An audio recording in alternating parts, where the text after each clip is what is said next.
예, 그 질의는 그 금융위원장님하고 아마 금감원장님이 다 공통돼서 지금 그 이른바 사상 최대의 그 금융권 징계가 이루어지고 있다 이런 얘기가 있는데요. 사실 뜯어보면 이게 내용적으로 여전히 그 봐주기를 하고 있는 거 아니냐 이런 의혹을 갖습니다. 지금 이명록 KB 회장이 지금 카드 문제하고 전산 문제로 2건, 그 다음에 이건호 회장도 동경지점 문제하고 전산 문제로 2건이 지금 올라와 있고 둘 다 문책 경고에 해당하는 것으로 지금 사전 통보했죠? 예, 그렇습니다. 근데 제가 질의에서 받아보니까 이것은 동일 검사로 판단해서 개인별 단일 제재 안건으로 상정을 했어요. 그죠? 그런데 금융기관 검사 및 제재에 관한 규정 제24조에 의하면 임원이 동일 검사에서 2개 이상이 경합하는 경우에는 그중 책임이 중한 위법 부당 사항에 해당하는 제재보다 한 단계 높여야 된다. 다시 말해서 문책 경고가 2건이 동시에 올라가게 되면 그거보다 한 단계 올려서 업무집행정지 징계를 하도록 돼 있어요. 근데 이걸 안 했어요. 지금 하나은행 김종주 행장의 경우에 KT ENS 문제로 해가지고 지금 주의적 경고로 경징계 통보했죠. 그런데 이 경우도요. 금융기관 검사 및 제재에 관한 규정 제24조에 따르면 임원이 문책 경고를 받고 3년 이내에 다시 주의적 경고 이상의 제재를 받을 경우에는 한 단계를 가중하도록 돼 있어요. 지금 이렇게 누범인 경우에는 처벌을 가중하라고 하고 있는데 지금 그걸 가중하라고 규정을 만들어 놓고 규정을 안 지키고 하고 있어요. 그러니까 지금 이명록 회장 등에 대한 구명 로비설이 지금 온 금융권에 지금 퍼져 있습니다. 이 점에 대해서 어떻게 생각하세요? 우선 이 KB 건, 그다음에 회장 은행 건에서는 관련 그 법에 따라서 엄정하고 아니 그러니까 관련 법에 따라서 하는데 이 감독 규정도 지금 스스로가 운영하고 있는 규정도 안 지키고 있어요. 그다음에 지금 의원님 말씀하신 그 가중 그 문제는 이 말씀하신 대로 이 단일건에 대해서는 이제 가중을 하는데 종래 운영하기를 3건 이상인 경우에만 그 가중하는 거로 운영 돼 왔습니다. 아니 그거는 해석이고요. 여기에 명문화된 규정이 있지 않습니까? 그러니까 있는 명문화된 규정에도 불구하고 봐주기를 하고 있다는 얘기가 되는 것이고요. 자 보세요. 예를 들어서 지금 지난번에 그 하나캐피탈의 그 유상증자 참여 문제로 인해서 하나은행장은 중징계하면서 그 김승유 행장은 경징계했지 않습니까? 그 이유가 소위 명확한 증거가 없다 이런 거잖아요. 네, 그렇습니다. 그런데 예를 들어서 지금 만약에 지난번 카드 유출 사건과 관련해서 롯데카드나 이런 데에서 사장 해임할 때 뭘로 해임합니까? 경영상의 책임을 물어서 해임하죠. 그건 이제 요번에 이제 그 제재. 아니, 들어보세요. 그죠? 네. 그렇게 했죠. 근데 금융기관은 그런 일반 민간 기업보다도 훨씬 더 공공성이 강한데 지금 구체적인 그 문제에 대해서 지시한 혐의가 입증되지 않으면 경징계하는 것이 지금까지 관행입니다. 자, 지금 금융위원회나 금융감독원이나 금융지주회사가 은행에 대해서 업무 지시를 할 경우에는 문서로 하도록 지금 하고 계시죠. 지도하고 계시죠. 그렇습니다. 그런데 이렇게 운영을 하면요. 앞으로 절대로 어떤 금융지주회사도 문서로 어떤 지시도 하지 않습니다. 다 구두로 하죠. 직접 지시한 증거가 나오지 않는 한 무소불위의 권한을 행사하는 금융지주회사 회장이 중징계를 받을 이유가 없어요. 그래서 다른 임원은 몰라도 소위 CEO와 같은 최종 책임을 지는 사람, 더군다나 금융지주회사 체제여서 은행장이 아니면서도 사실은 금융지주회사를 통해서 은행장보다 훨씬 권한을 행사하는 사람에 대해서는 포괄적인 경영상의 책임을 물어서 징계할 수 있는 조항을 새롭게 신설해서 국민적 상식으로 봐보세요. 김정준 행장이 하나캐피탈 사장할 때 김승효 회장의 지시 없이 유상증자에 불법적으로 참여했겠습니까? CJ의 남산출산소의 직원들이 은행장에 묵인 없이 지난 7년 동안 최근까지도 불법적인 비자금과 관련된 차명 계좌를 개설해 줬겠습니까? 그걸 이순애 행장이 알았다라고 하는 증거를 못 찾으면 징계를 못 하는 거예요. 국민들이 그걸 납득하겠습니까? 수백억이 넘는 차명 계좌를 이용해서 비자금을 운영해 왔는데 그게 남상 출장소에 있는 5명의 직원이 그것으로 인해서 어떤 이득이 있다고 은행의 임원들의 이순애 행장의 묵인도 없이 그 비자금 계좌를 차명으로 개설해 줬을 것 같습니까? 다시 말해서 있는 제재 규정, 가중처벌 규정도 제대로 안 지켜서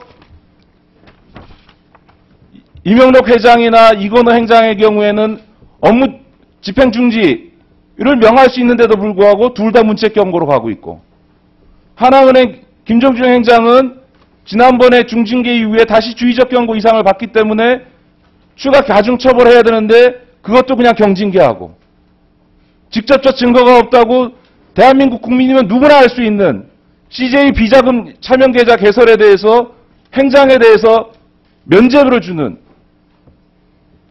이렇게 제재를 해가지고야 누가 금융감독원의 제재 심의가 공정하고 객관적이다 라고 이야기할 수 있겠어요. 자, 일괄적으로 나중에 답변하세요. 지금 그 KB 문제와 관련해서 금융지주회사법상 해석상의 문제로 감사원에서 감사가 진행 중이기 때문에 징계를 유예해라 이렇게 요구했죠. 그에 대한 입장이 뭡니까?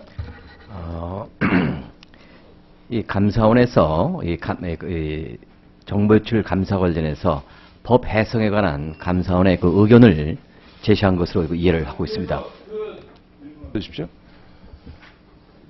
그 신용카드 정보 유출과 관련된 제재 문제를 연기하실 겁니까? 아니면 제재 심의에 그대로 강행하실 겁니까? 그 문제에 대해서는 그 제재심의위원회에다가도 그런 의견을 개진이 됐기 때문에 제재심의위원들이 거기에 대해서 충분히 감안해서 의사결정을 할 것으로 알고 있습니다. 금감원과 금융위원회 입장이 뭡니까? 연기하실 겁니까? 그 사안에 대해서는, 카드 정보 유출에 대해서 연기하실 겁니까? 아닐 겁니까? 그 결정은 제재심의위원회에서 결정사항입니다. 그런 소극적인 입장이 어디 있습니까? 스스로 조사해 보세요. 제가 조사를 해봤습니다. 이게 금융감독원이나 금융위원회가 할 조사지 야당 의원이 할 조사인지 모르겠는데요. 저축은행 관련해서 감사원이 4차례에 걸친 감사를 했습니다. 1차 2009년 5월 달에 감사 시작하는 기간 동안에 12개 저축은행에 대해서 제재했습니다. 2차 감사하는 동안에 30개의 저축은행에 대해서 제재했습니다. 3차 2012년 1월 달에 마무리하겠습니다.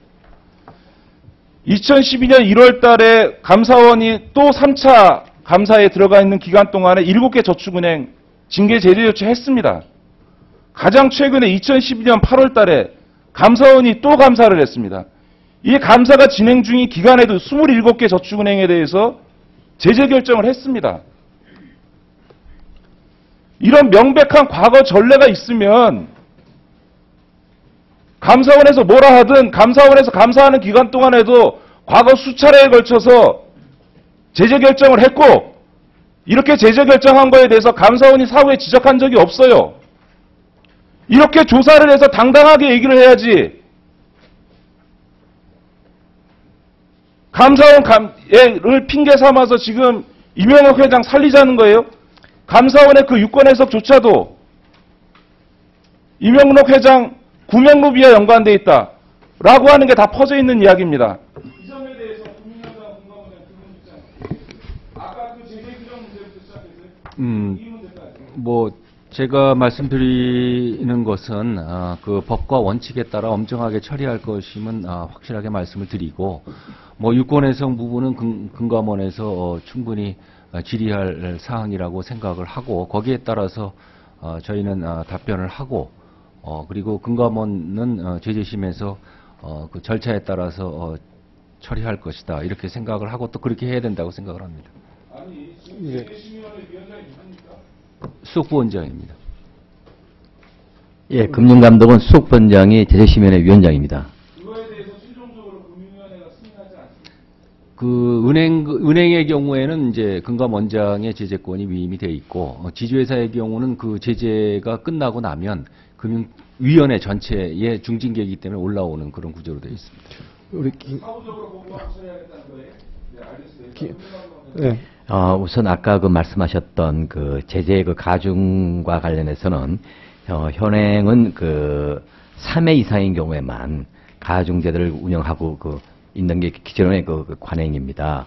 아니, 관행이 아니라 3회 이상이라는 어떤 감독 규정이 있는지 한번 설명해 보세요. 자료로 제출해 보세요.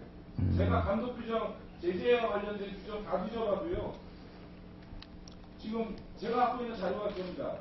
금융기관 검사 및 제재에 관한 규정 24조에 3회라는 말은 눈을 씻고 봐도 없어요. 네, 여기 3회라는 게 무슨 어디 있는 규정이죠? 여기 2회 이상이 이렇게 돼 있는데요. 실질적으로 운영을 좀 그렇게 하고 있습니다. 아니, 규정에는 2개 이상이 경합하는 경우라고 해놓고 그리고 그래놓고 금융감독에서 자의적으로 3회 이상이라고 운영하면 이 규정이 뭐가 됩니까? 그리고 저기 의원님 그 지금 강제 규정으로 돼 있어요? 임의 규정으로 돼 있어요? 할 수 있다고 임의적으로 돼 있습니다. 임의 예. 규정. 예. 네. 그 얘기를 그렇게 하셔야죠. 2회 이상에 할 수 있다 해서 지금 할 수 있느냐 없느냐의 문제지 2개냐 3개냐에 대해서 여기 규정상 어떤 여지가 없어요. 무슨 근거로 자, 2개 이상이 경합활동으로 돼 있는 거를 김기 씨가 이제 그 문제는 이따 추가 질의 때 좀 해주셨으면 좋겠습니다.